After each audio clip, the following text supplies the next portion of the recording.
This morning, we're all here to talk about the different the migration from the Constitution, and to see where things are going to be going. We've got representatives from the two leading groups in the ideas of what this new Constitution could look like. Both Kevin Rose and Rhett are here from their respective organizations, EOS New York and EOS Amsterdam. So I wanted to get, I guess, first an explanation about your solution, each of your solutions for the movement forward in the evolution of the Constitution. Kevin Rose, you've been on here before to speak about this. Why don't you quickly go through what your proposal is, where people can find your proposal, and any more information you'd like to start off with. Sure. Hey, everybody. First of all, I did not understand that we would be having a debate today. I can't stay for long. It's just I've got to get the week started.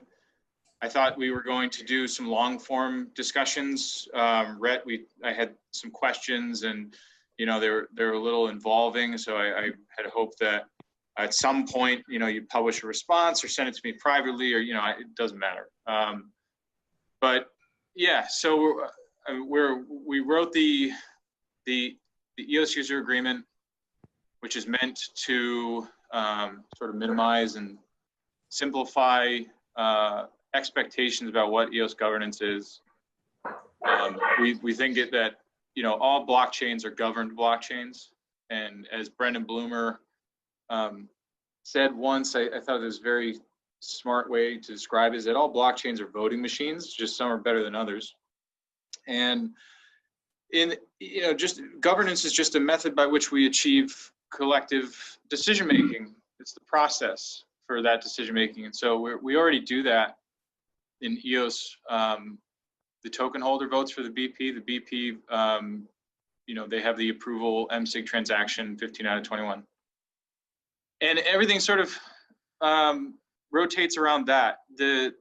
The debate, as I see it, is whether or not we wish to have network validators routinely bypassing valid permissions checks in order to affect individual accounts. Peer-to-peer dispute resolution, in my opinion, is no business of the protocol. It is the business of those peers who are party to a dispute and a previously reached agreement. The EOS software is perfectly capable and flexible enough to provide solutions to allow parties to an agreement to appoint an adjudicator in the case of a dispute using the native permissions feature specifically. So I can go on and on and on, but that's kind of that's what we're talking about. Is the block producers enforce arbitral awards or not? Everything else, we're just wrapping the stuff up with words.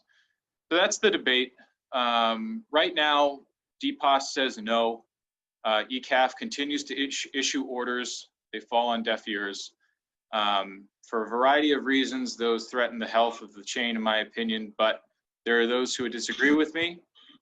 In the end, I do not think that I don't see it happening. It's just not going to happen, and we can debate it all day, and I'm happy to participate, but unfortunately I won't be able to stay very long today, but I will certainly stay long enough to respect the response of Rhett and Jetse, who have done a lot of work putting into this, and I respect the amount of work that they put into it. I just disagree with the work product. So I'll turn it over to them, and thank you again for inviting me each week and giving me a chance to speak on this platform. Thank you, Kevin. Yeah, so ultimately this week, we'll keep it short then, and that was a great and great understanding, delivery of an understanding of what it is that you're trying to move forward.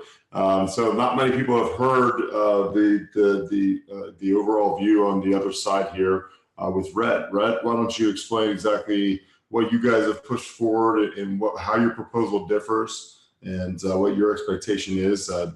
Let's get the open discussion going.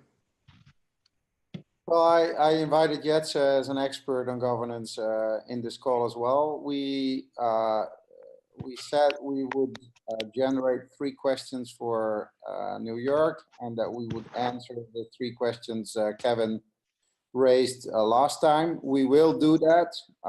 It took us some time because we got the video on the Telegram channel just the other day, and we've been very busy. But we will come up with a formal response on the 3 questions that were raised by Kevin. We have the questions now, so or maybe you can add it and shed a little bit of light on those 3 questions already, Jetse. Well, first of all, thank you, Kevin, for summing up the reasons you choose for drafting the end user agreement as you did. Basically, I think the main issue is that we seem to differ on the purpose of voting. In my view, voting is a means to ensure that the best and the brightest and the cheapest block producers will be voted in and rule the chain. That's the kind of the idea of democracy in general. It's also the idea of free market. If you don't have free voting and independent entities to vote for, and if you don't have transparency, this function of democracy of voting will get lost, and you will have another system in place, which you may describe as an oligarchy or monopoly, or even in democratic terms as a tyranny. And that's what actually we do see happen at EOS at this point in time. And the ECC, the community constitution, is meant to get back the value of voting and stipulate that the block producers we want to vote for are independent entities. So that's one issue. The second issue is that, and we addressed that in the Constitution, we made up rules.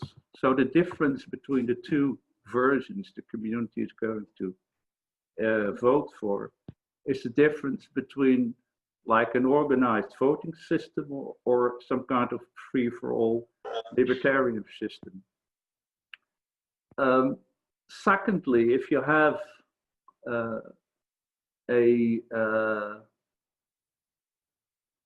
an arbitrator or some third person issuing dispute resolution or providing dispute resolution on chain, the reason therefore is not to help the end user per se. It's important that the end user has some kind of, we believe it's important that the end user has effective means to protect him or herself against faults or even scams done by other people. So that effectiveness is definitely something that needs to be in there in our view.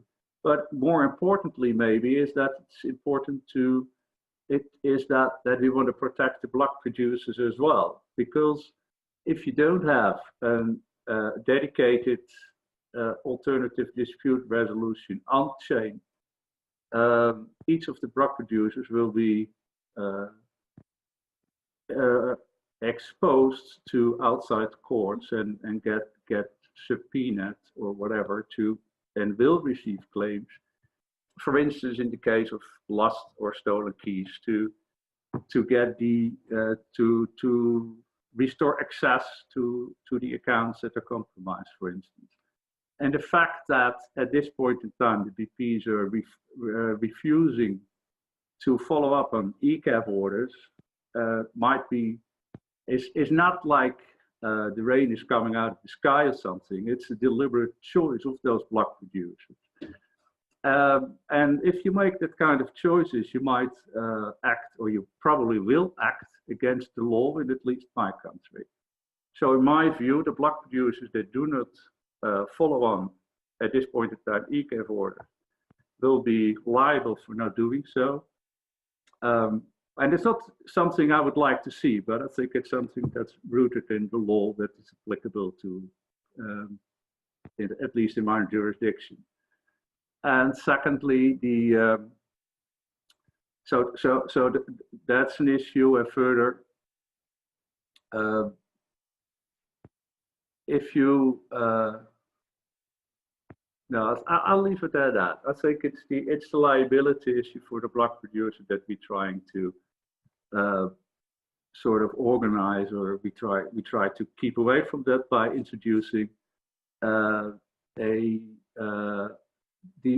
arbitration system that deals with this sort of issues. And once the block producers comply with the solutions of our ADR that we put in place in the community constitution, there's no liability anymore. That was well said, Jetse. Thank you for any response to that. And I'm respectful of your time to not ultimately continue to run this out. If you have time, let us know. If not, we can all follow up with questions. I think a lot of us, some of us are hearing from Jetse directly in this format for the first time. So questions could be coming up there. But Kevin, if you have a response, let us know what it is.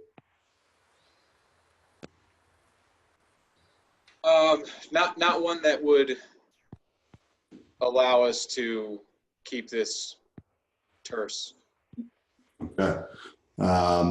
So what we maybe could do then today, Jetse, is allow, I think Kevin had been expecting a long form response online, and that was a mix up between what was going on last week and this week. Hopefully we can get. Had you seen his 3 questions online with you and Rhett? Yeah, I believe I did. Yeah. Okay, so if we could, and this is the first time of us organizing this and doing this, I think his expectation was that would be responded to. Maybe we take the opportunity of this week to get that response in, and then we can start, next week with both of those responses directly and going over those. In the meantime, while we have everyone on here, we've been joined by Tiago and a few others. Roman is here. If anyone has any questions regarding the ECC, this would be, I think, a great opportunity to ask questions from Jetse and Rhett. Sure. Why don't we call some people out here? Tiago, you in particular, if you're on. Hey, I'm really sorry. I'm kind of on a run here. No, I actually read. I participated on some calls with Jetse and the team, and I basically understand where are they going and what are their concerns. I unfortunately couldn't follow through with our positioning because I had a few flight problems here. But yeah, I'm just hearing the debate here. Yeah, well, it's difficult, obviously, to organize a number of times with people internationally trying to do that respectfully. But this hopefully is an important decision that people will start to make in our community. Yves, since you're on, do you have any response, or do you have any thoughts towards what Jetse has? Actually, one of the things that I found interesting in Jetse's response is, to my knowledge, is the first time that I hear that, I guess, a large part of the premise of the ECC is to protect the liability of the block producers, or to protect the block producers from being liable in case of X, Y, and Z. I know that a big part of it was always to protect the community. But it's the first time that I guess that the prominence of the liability against block producers was what I heard come out more prominently in Jetse's response this morning. So Jetse, if you could elaborate on that, that would be actually really interesting to hear. Yeah, right. This is also a process we've gone through. So you start off by a sense of justice, that you don't want to leave the token holders in the cold when something goes wrong on a base layer. and you start working from that, and then suddenly you realize that if you look at it from a legal point of view, a legal standpoint, you realize that even without, without a contract between the token holders and the block producers, the block producers may become liable just because 15 out of 21 can make a decision. I wrote a Medium post about that, which sort of sums this up. Well, basically, because the block producers can make that decision, they can also say no, or they can say yes, and that makes DPoS EOS different from many other blockchains where block producers just don't have that means. They cannot restore. They are helpless when it comes to helping the end user, so they don't have to do it. In all jurisdictions, whenever an actor has the possibility to influence a certain outcome, he can be forced by an outside judge or an arbitrator or whomever to make the right decision, which is obviously to make a just decision. And if a block producer doesn't make a just decision and doesn't restore someone that has lost his or her keys, that will very likely be unlawful, at least in my jurisdiction. And then I'm just wondering, Jetse, obviously EOS is not the first DPoS chain that has scaled and that has a large user base. So do you have any precedent of other DPoS chains where block producers are witnesses, if I'm thinking of CMIT in LIS, where block producers or witnesses or whoever fulfills that role of network validator in these other POS chains or DPoS chains have been liable? No, I haven't. No. How about in Bitcoin or in proof of work, seeing as effectively you have multiple witnesses? I mean, Bitcoin, we're talking about 11,000, 18,000. I don't remember the exact number. Have any, because there's been so many hacks and there's been so many lost keys and et cetera. Has anybody been able to sue, I guess, the whole network as a whole in order to be able to recuperate? No, that probably will be impossible. With EOS why would it be possible with EOS if it's not possible with the others? Isn't this, so the reason why I'm asking is, aren't you in a way creating fear where none exists? Well, the fear is going to be created by people that lose their tokens and that want to have them back. And they will, I believe, in my view, if the amount is high enough, there will definitely be lawsuits. So what this looks like different. The expectation in EOS, the expectation was there and was set that people could recuperate their funds, whereas in other blockchains, the expectation was not set. And is maybe that where there's perhaps something to hold on from a legal perspective?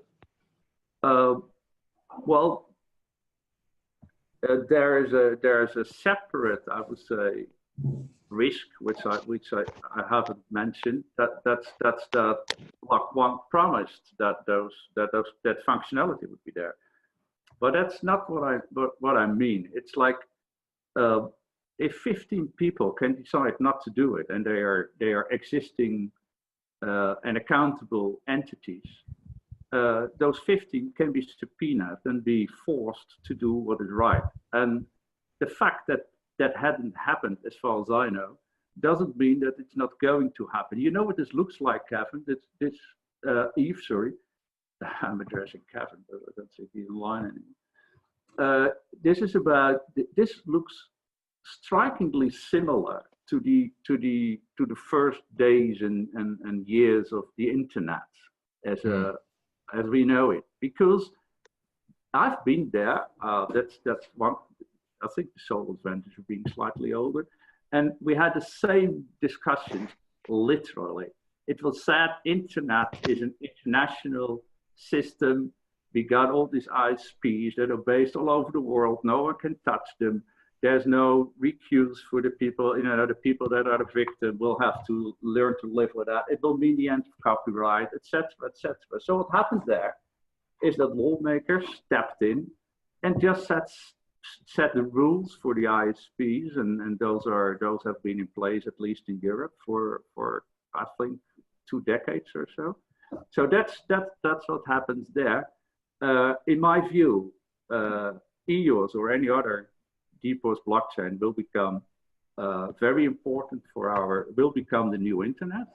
And if that's happening, it's going to be as follows. Either the lawmakers are going to issue rules that say, listen, if you're a block producer on EOS, you will be held liable for whatever the other 14 decide, because there need to be some kind of access to the blockchain. That will be their main concern. Secondly, I think that judges will also look at it that way. They will say a solution where people can get away with not helping people that have a clear and justified right to be restored in whatever they own that's stolen from them. This is not just it's your problem, and you happen to be the one that's in the jurisdiction of the person that whose EOS are stolen. That's bad luck for you. You make sure it's going to be all right, and I'm pretty sure you can do that.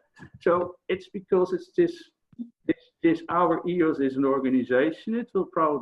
It might be, it's not sure, judges can rule differently, but my wild guess would be they would treat it as a cooperation between 21 persons that will be held liable, each individually for the whole, jointly or separately. It's a serious risk. Is it possible that we're not there yet, though? So if I liken it to the internet, which you did, I had the internet in 1986, I believe, 1987. Not the internet, the network connectivity there, Yves, the bulletin board systems, the news groups in 1986, 87. Tim Berners-Lee version of the HTTP internet didn't pop up until 1991. I believe, but the internet as we would know it through service providers. You would know it, yes, sure. There we go. So I had the internet as you would know it today, very, very early on. Yeah. My point being, in those times, the internet wasn't in a place where, and I would imagine that you would agree, where lawmakers could come and intervene because it just simply wasn't there yet. Is it possible that EOS is simply not there yet, that the blockchain systems as we know them now are simply not there yet? They got the e-commerce directive in Europe was an example of one of the fastest directive ever been produced in Europe. So it went in like half a year, it was up and running, and within a year after that, the laws should have been in place. So yeah, in terms of time, if you ask if we are there yet, I don't think there's much of a discussion with lawmakers these days regarding people that lose their private keys, because as an example, private keys have been around in crypto and been a known issue, and it hasn't led to any decisions from the lawmakers yet. But that's also because with Bitcoin, it's a different system. There's not a lot you can do. Since with EOS, it's much more tangible. It's just a few block producers. It's much easier. So my wild guess would be that if we grow as big as we all hope we will, then that certainly will raise questions and maybe very fast messages. Also because it will provide stability and the possibility to be compliant to larger corporations. So what happened with the internet in that time, you probably remember that as well, was that the insecurity of the position of all the actors in the network, that the lawmakers at that point in time thought that some sort of predictability on the outcome of all these endless lawsuits and legal difficulties would lead to faster innovation. So they came up with the rules not to stop the internet, but to support it in a way. That might happen here too. So right now, if we look at the top 21, or if we look at the top 40, let's say, they seem to be the innovators right now in the space. They're the ones that are creating what we see in EOS. I'm not saying that people outside of the top 40 are not doing that as well. So everybody right now that's in this space is very Just call it the top 80, Yves. The Yeah, top 80. Everybody's contributing. The actors in the ecosystem right now are the ones kind of creating the network, creating value, building, at this point, really the foundations. It's the unsexy stuff. It's the plumbing. It's the electrical. Yeah. We're not at hanging pictures on the wall right now just yet. Would it be possible, or is it likely and possible that a judge would not come in and intervene, seeing as it would stifle innovation in this case? If you were to take out the only people right now effectively who are able to make this technology become mainstream and develop it, is it possible that they wouldn't step in? Because it's actually the opposite. It's stifling the innovation for not just the people who have lost their funds, their assets, but it would stifle the innovation for the vast majority, the 99.9% who did not lose their assets and did not lose this utility that we could potentially, I guess, come to have with what we see right now as EOS. Because from a legal perspective, right now, we have a general counsel that we're pretty intimate with and follows this very closely. And that's one of the things that was mentioned. Would it be possible to have a countersuit against the people that would bring a suit to say you're actually stifling innovation? You're stopping progress by trying to put in a regime in place or rules in place when the system in itself right now is not ready, is not in a place to be able to do that. Well, it's interesting I believe that having the ECC in place would support innovation, because it will bring stability to all these complicated legal interactions between the people. So I don't see really where you're getting at when you talk about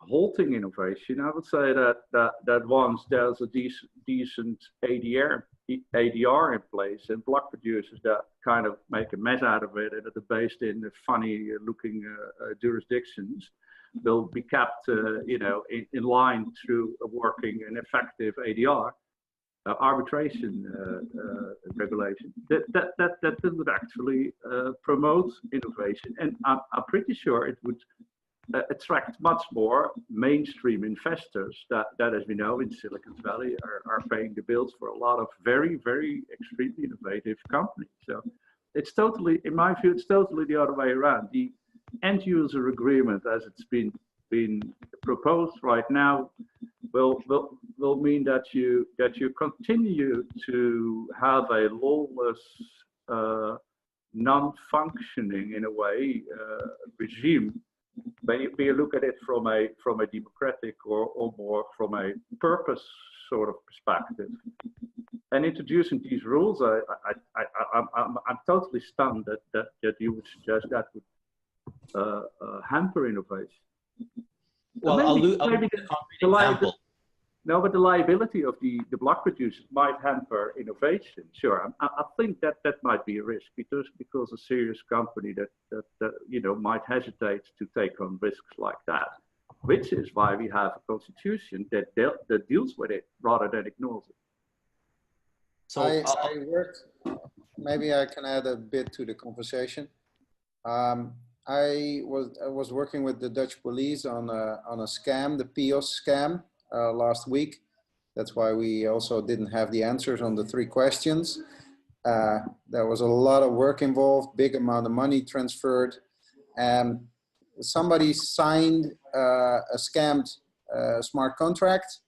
One of the block producers in Europe processed the transaction and replaced the owner keys with the keys of the hacker.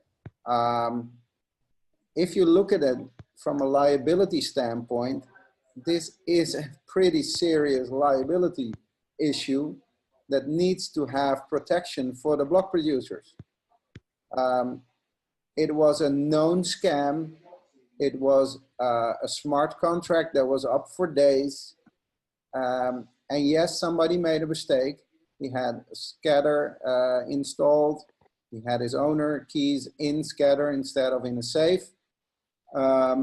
somebody really made a mistake. He was tired, it was late at night, and that happened. But if you look at it from, could we have prevented it? Yes, we could have done a lot of things to prevent it, and we could have done a lot of things to mitigate the risk, get the funds back. We've been working with a lot of exchanges. They were doing a pretty good job. The only thing that doesn't function is EOS. We don't have an ECAF. We need to rely on exchanges to get it fixed. Instead of that, we have something in place in our ecosystem. We don't have nothing. When you're saying we need to rely right now on exchanges or we don't have anything in EOS, what you're saying is that we don't have a scalable way to do this, correct? Because we could do this one-on-one. It doesn't have to do with scalability at all. That's a nonsense argument. I hear scalability all the time. We have one account with a serious amount of, and yes, we have maybe okay. So that's the issue, the fact that it's a large account. So if it was somebody who lost 15 EOS, would you go through the police system? Would you go through everything as you did right now?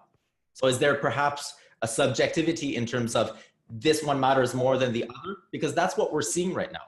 The ones that are up, large accounts. I don't think it's a valid argument. If we solve it in a proper way, you can solve it very efficiently. There's eBay solving it. There's a lot of global organizations solving a huge amount of claims a year, a lot more claims than we have right now, with 10 factors more than we have right now. We're not doing anything on that. They have a claim system in the ecosystem that can solve and help. We don't have a claim system. We don't have an effective claim system. eBay does have an effective claim system where I believe they process, might be wrong on the number, something like 60 million claims per year. And so they have a system in place. Okay. What we're talking about right now is the internet in 1991, as Tim said, where there is no effective system in place. And I agree with you. There are people in the ecosystem working at putting in an effective system in place. Until that time happens, it seems to be that it's on a one-by-one case. And it seems to be the cases that we bring up in terms of we could have done something are the ones with large amounts. Yeah, so is that wrong? No, there's a big and large maxims of equity to say that because we are aware of something, could we do something?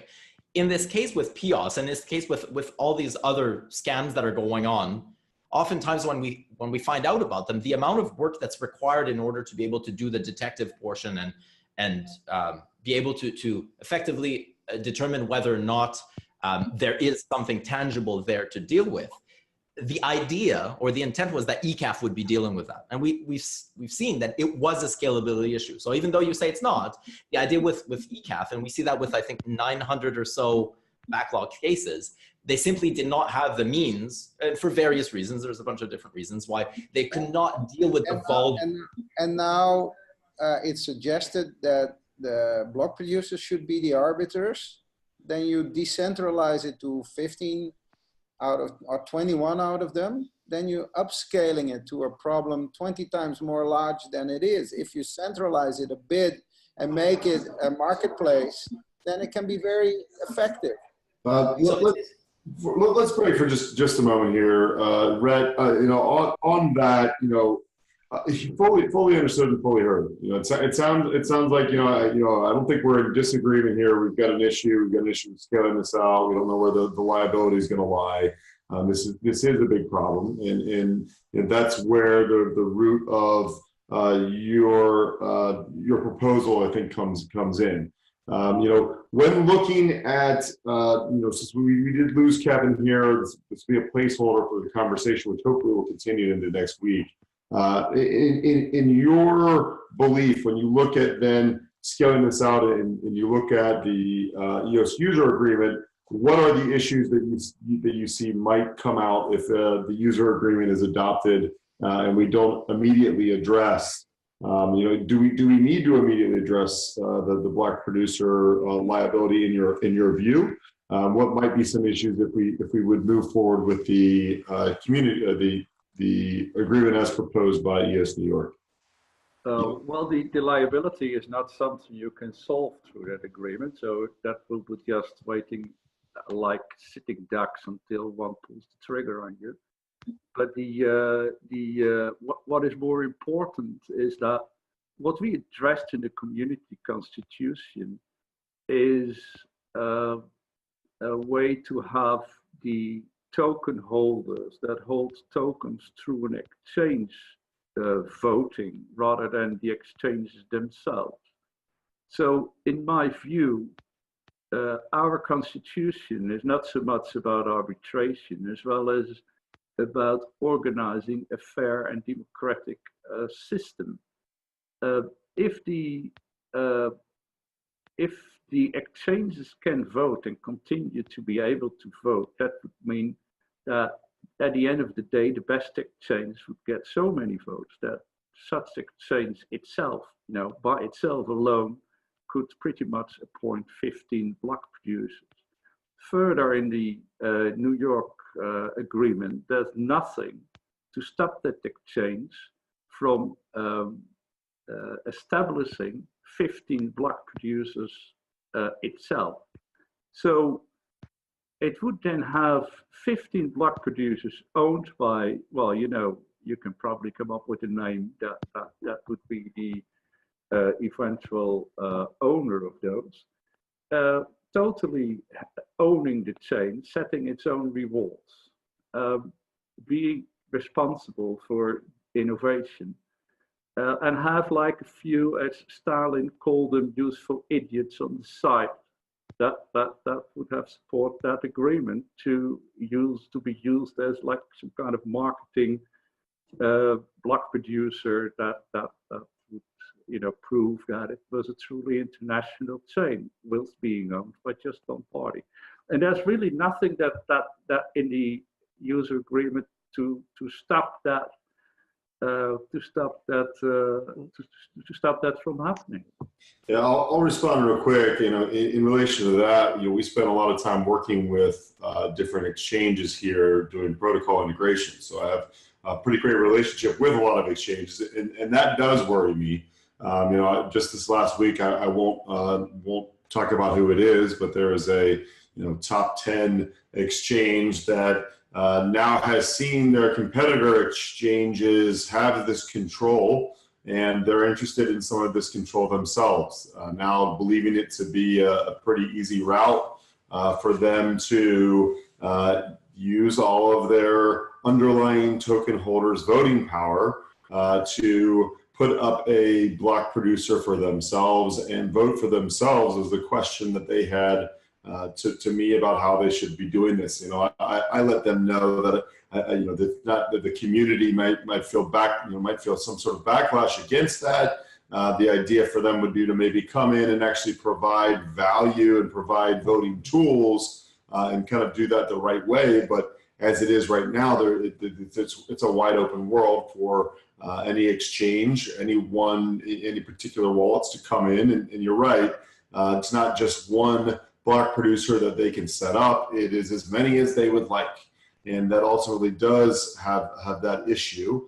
In the root of your proposal in the ECC, what rules do you define for situations like that, Jetse? Maybe you can go into a little bit more of a detail on what the proposal does to hinder that. A couple of things. It says that each block producer should be independent, so there shouldn't be any common control. So that would effectively block any large party from having more than one block producer. Secondly, it requires the exchanges to ensure that their token holders can influence the way they vote. It's either they vote in accordance with the instructions by the token holders, which is of course a system they will have to set up, but that's not my problem, but theirs. And secondly, that if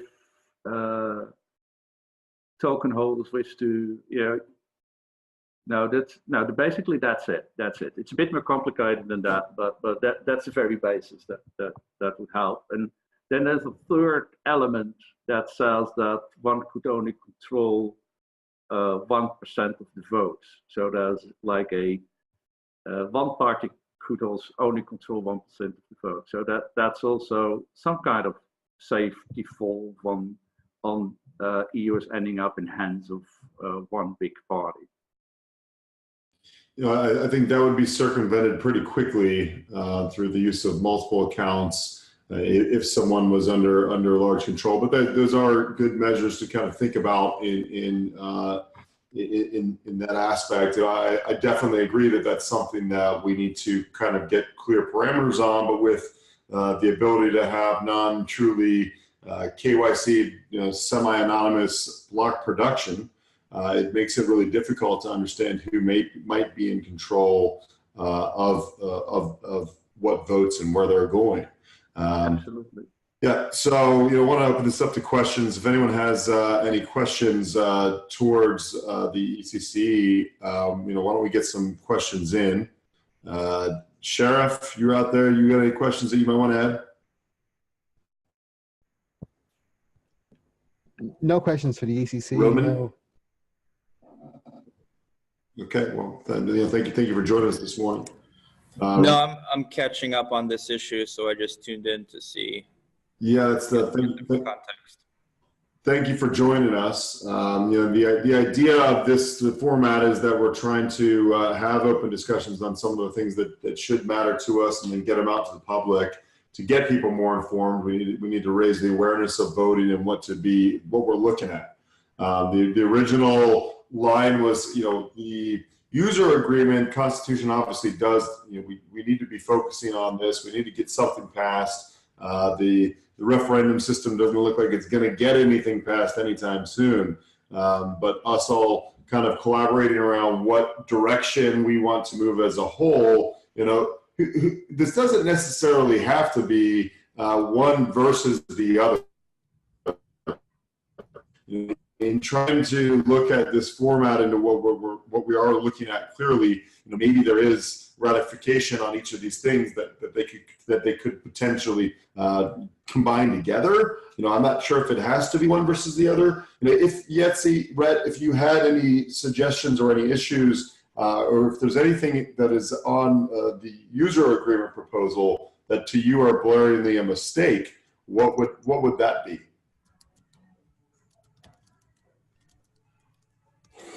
Well, surely the advantage of having like a very short agreement is that there's not much you can criticize. But I would, that would be my main criticism. It doesn't deal with governance really. It just, it doesn't do anything of the sort.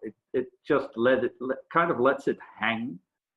So it gives room to all kind of very, very predictable outcomes, which we've been seeing on different economic fields before, where short-term economic benefits tend to rule over long-term investments. So that's the lack of governance, I would say, and frankly, but that's maybe personal too. I got into EOS because it was actually possible to lose your keys.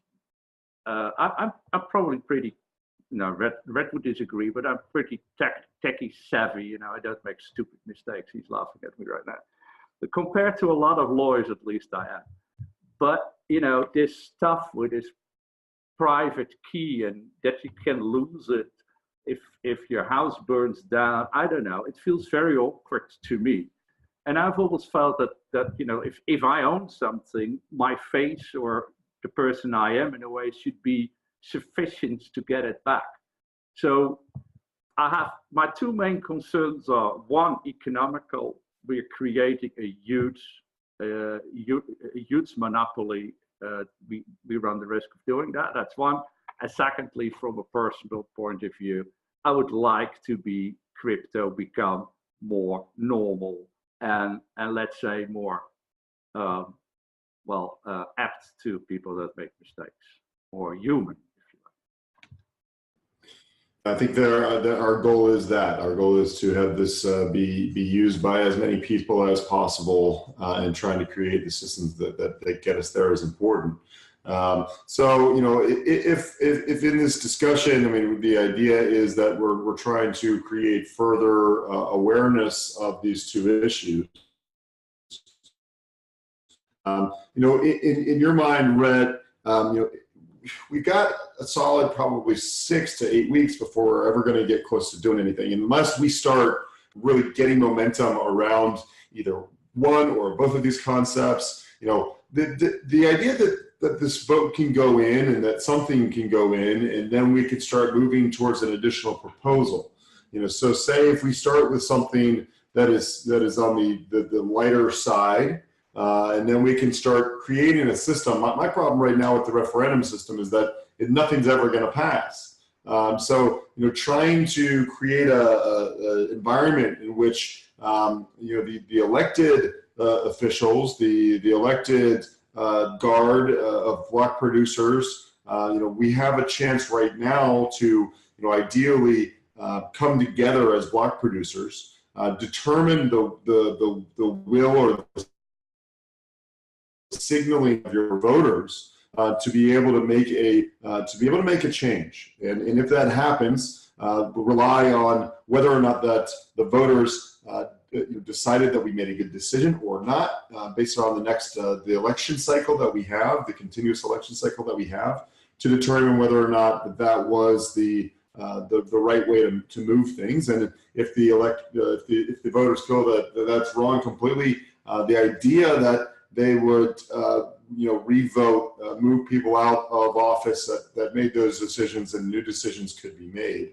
You know, what gets us to be able to implement something? If we ultimately can revise and be able to add in to Yi's point, you know, it's difficult to understand what the chain is going to potentially need if the legal side of this might not rear its ugly head for the next years. You know, if the lawmakers, you know, won't understand yet that liability, you know, what would you say against, you know, putting something in that is, you know, not as in depth early on, and then adding into that, you know, as we grow. You know, my belief is we need to all collectively as block producers, you know, hopefully figure out something that we can implement, period. You know, putting something in that lets the outside community know that we are getting traction forward.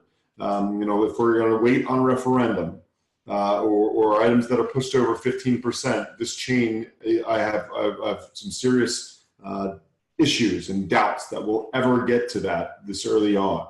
And if we're not able to start executing on some development, there are other chains that will come along and that will execute quicker and better with faster governance, that will put us at a radical disadvantage.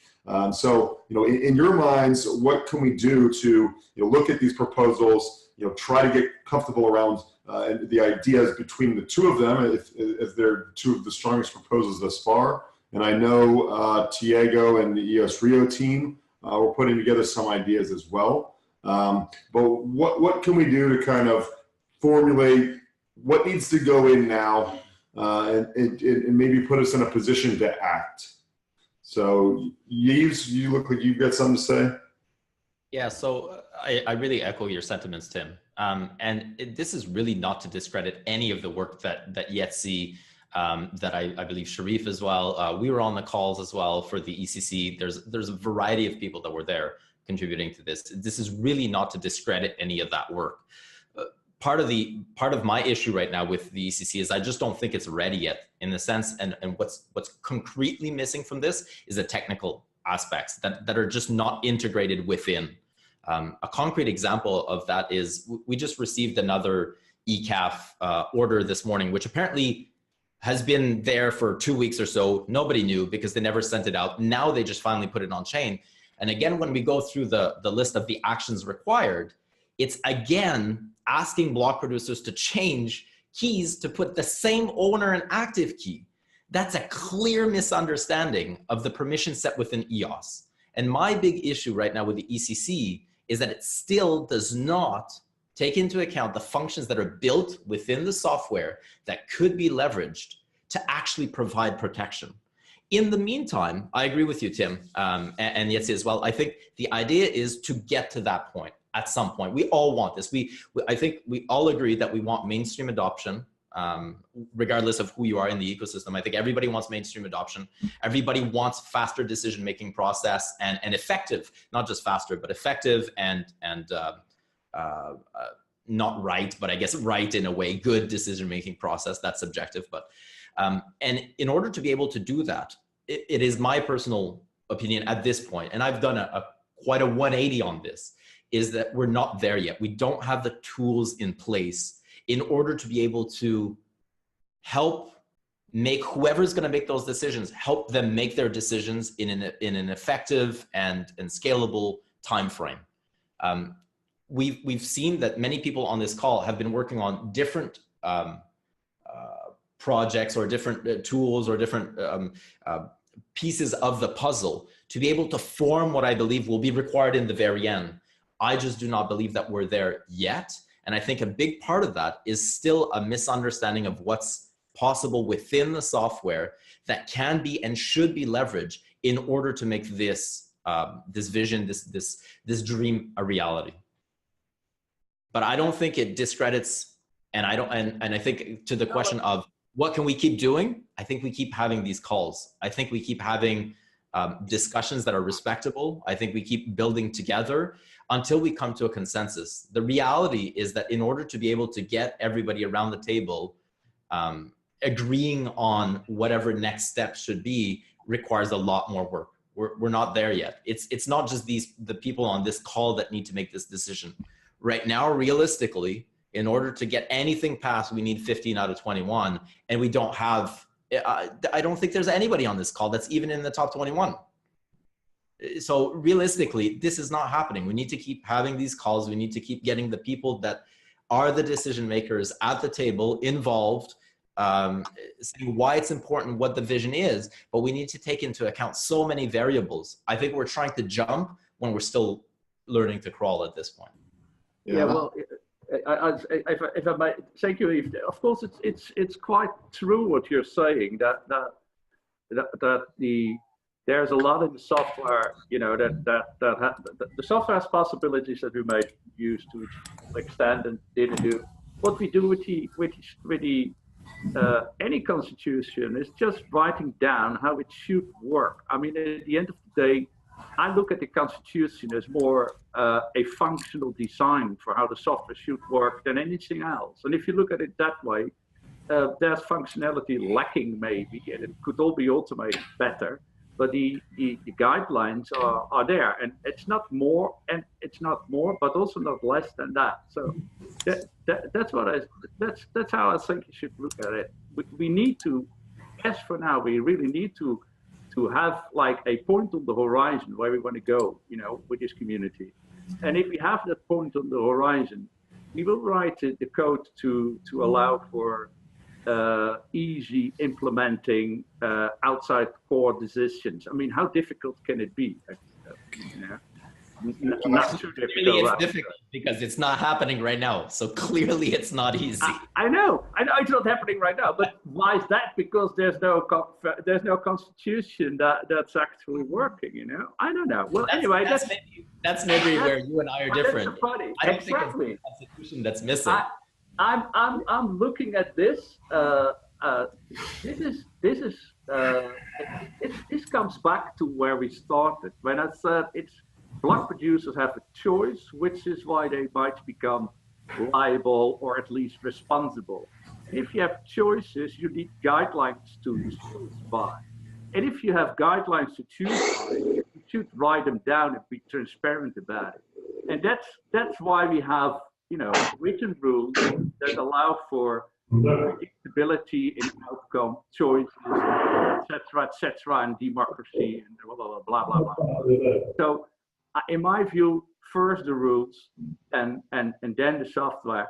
And I'm saying this as, you know, I'm probably biased, you know. I'm a lawyer, so I live by the rules, and you're code people, so you say, come on, forget it. Of course. No, I'm not a code person. Actually, I come from the legal field. Oh, I come from government. I come from regulations, and I'm guessing that the regulations in Canada are very similar to regulations where you are, in the sense that the high level regulations don't say how to do it. They simply say this is what should be, and then through different hierarchies, and that's maybe where our countries are different, then it tells you how it happens. So at the bottom, though, the how it happens and who does it and everything, right now we're not there yet. And I think that that's part of the problem, is in order to be there, in order to be able to have effective systems in place that dictate and that help guide how that happens, we're still missing so much. We're still building the plumbing. We're still building the electrical. And right now there's been a big focus, and I don't want to discredit that, on defining the rules of place, defining the regulations, which I think is good. In parallel, we're seeing more and more people now shift to, all right, okay, this is where we want to be. Here's what we can do concretely right now to help fuel that vision. And I think we have seen a shift in some of the block producers, us particularly. I'm speaking for ourselves. We were focusing a lot on this, and then we're like, all right, we need to now build the tools in order to be able to make this vision in place. And it's kind of the chicken or the egg, right? And we're, I think, just like anything else, we're seeing a pendulum of back and forth. And right now, in such early stages of designing this, whatever you want to call EOS, this project, or this blockchain, the Internet 3.0, whatever you want to call it, I think that we're seeing that it's still a pendulum back and forth, because we're not there yet. And I think having these calls, having people like you that are focusing on this, and then having people that are focusing on the tech side, and then doing the back and forth to advance, I think is what's required in order to be able to come to a mainstream adoptability and come to a place and time where people can come in the ecosystem and have a somewhat of a guaranteed, not necessarily guaranteed, I don't want to use that word, but have a comfortable enough risk profile that they can feel safe and secure in using this. We're not there yet. I think everybody agrees we're not there yet. And this is where I think we're pushing, we're doing the back and forth on each side. We just need to keep doing it. Yeah, I agree with that sentiment. And then shout outs to Tiago from EOS Rio for being in the top 21 decision makers and on the call, and trying to make sure that we're all being responsible here. The idea is that those that are able to make decisions, and hopefully the voters that are seeing this, hopefully there are people that are going to come here and start listening to some of the concepts and ideas. This is a community, an open community for decision making. As long as we encourage people to go out and make those decisions, then we can all abide by the decisions that theoretically the people are going to be making. So ultimately, in efforts to move something like this forward, Jetse, Rhett, the possibility of the user agreement in the simplest form of being able to move something forward was attractive to myself and a few others because of that simplicity. Fully understand that we need to be at a place where we have more of this rules-based thought based out on these agreements in this evolution. The problem I think right now, the division between ideas when moving something forward. I mean, it's going to take the community of producers, the community of standbys, the community of proxy voters to actually get anything passed. And if we continue to propose left or right or A or B, the chances of any one of them getting to referendum passing, or the ability to where we have the block producers who would want to make a step forward and signal that they would make this change based on what they believe the will of their people, of their voters is, would be slim. So in the effort in looking at the simplicity and in moving forward, is there a possibility of the proposals that you're wanting to see through, and that the things that you want to get layered into this change? is it possible to suggest those, look at the user agreement, look at some of the things that might be able to set us up for future success, based on your view of where the network needs to be. Does this need to be a fully ratified new change, or is there something we can build into a smaller, more comfortable user agreement that would allow us to, take steps to getting to, more of a responsible agreement? Jetse? Yeah, thank you for the chance to try and come like a bipartisan solution, right? I mean, that's what we all try to do. But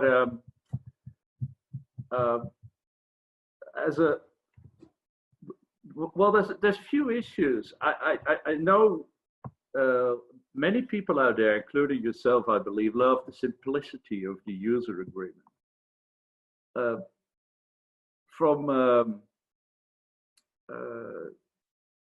It's like, but if you look at it, like it's code, would you say I need less lines of code to make it better? I mean, agreements are pretty much are complicated stuff. So it doesn't go like it's not like less is more. Often it is. There are many agreements that are far too long, in my opinion. But we try to keep. If you try to keep and write documents as concise as possible, you'll always end up with more than any normal person, like people on this call probably, and all the technical people out there would like to see. So that's one thing. I think what everyone should decide for is what they want. Do they want to have a blockchain where the exchanges have the upper hand, for instance? Because I'm fully prepared to discuss ways to bring the votes to the token holders, but as well as anyone knows on this call, that doesn't, giving up power, especially if there's money involved, doesn't happen by itself. So, there should be, if you want to do that, we could maybe work together and get it going. But that should be like something that should at least go into some sort of document that everyone could support, if I'm correct, because that's also what I hear here in the Gov channel from other people, that the exchange power is a real problem. Secondly, it's maybe about governance, because if you make any if you decide to have rules, then you have to have ways to enforce them, right?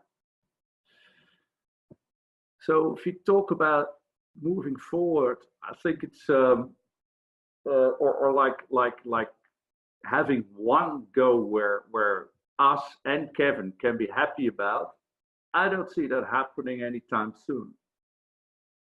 My worry is that with split decisions here, that nothing gets done. We continue to be in a position of lack of action or zero action, and if we can't get anything moving forward, we're doing the chain a disservice.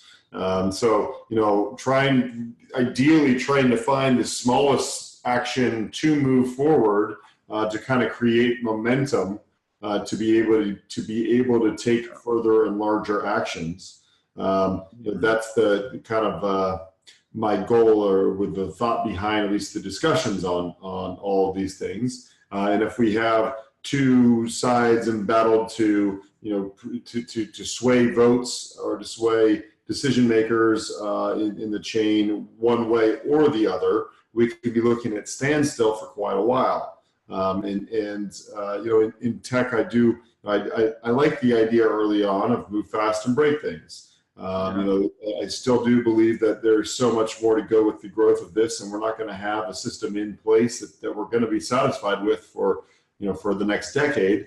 We'll have to start taking action, determine what the reaction those actions have, and hopefully be in place to block some of the larger issues here that we're talking about, the exchange voting issue, being able to create some sort of sentiment around that, in an initial action would really, I think help the direction of the chain and protect us from the non-action that's been going on so far.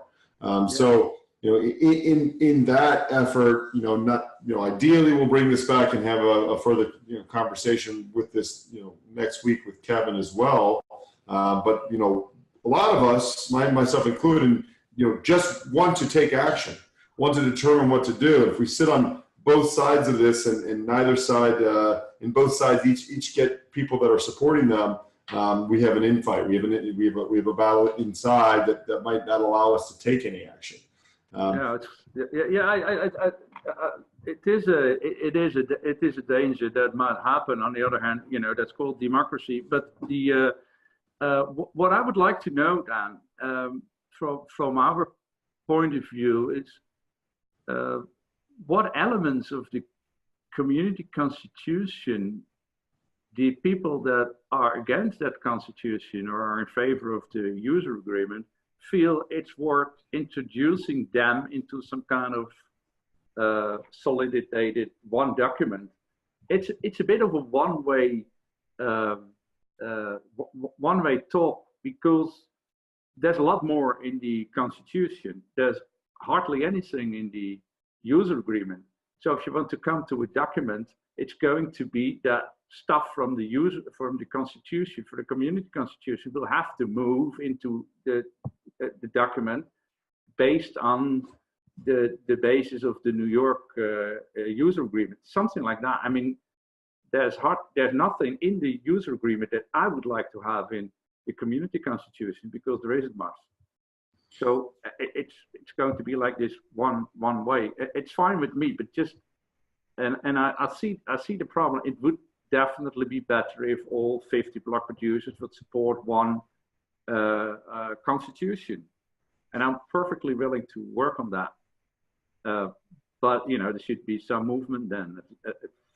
And I gave the exchange voting because that's something that's an issue that's alive on GovChain from all the libertarians out there. So I think let's at least have that in then and see and see where it goes. I don't know.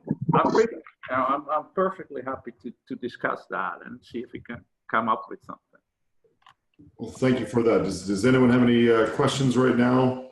The end of this, nearing the end of this meeting. Okay, so in that, Jetse, I appreciate your time today and the explanations that you've given for the ECC. I know that Kevin would love to see some sort of long form discussion on this back and forth. Maybe proposing it as, hey, listen, we're not combatants here. Both of us want some change to be moved forward, and we all recognize that the Constitution is a great place to start it. In a longer form, you're right. There is not much in the user agreement. That is what a lot of people are attracted to on it. Maybe in your form, being able to look at the main issues that the ECC has tackled, and being able to say, it would be wise early on for one of these things to be ratified inside the user agreement. Potentially looking at it that way, if we can break down the ECC into what embodies the ECC for the differing proposals and why the action might be important. Then looking potentially at the user agreement. Now that might not be the exchange action. I would love to see that happen, but for us to get any movement forward on anything, if we're able to get forward a user agreement that doesn't have much, but has the ability for this on-chain action to take place based on the will of the voters by the BPs, that could allow for some of these more important things to come forward, because the chances of us getting the exchange BPs to come in and say, willingly, decide that they are going to be now in a position where they have to follow guidance for their voters or for the will of their voters is, I feel like a long putt. I don't think it's impossible, but trying to get them moving forward on the lack of their openness to be able to change anything they want at any time they want, which is the world that they live in now, to a world where they might not be able to click that auto vote for their their own black producer in their cohorts. Might be a problem. So I'd love to see a response from you guys there. I feel like we're in this collaborative effort, hopefully making strides to make it better together. I think that's why everyone has joined here, and I do very much appreciate your views into the matter, and thank you for taking your time to dedicate that to this network. So appreciate everyone here on the call today. This call will be up on the EOS Town Hall YouTube very shortly. What I'd love to do is see a response this week, Rhett and Jetse. So thanks everyone.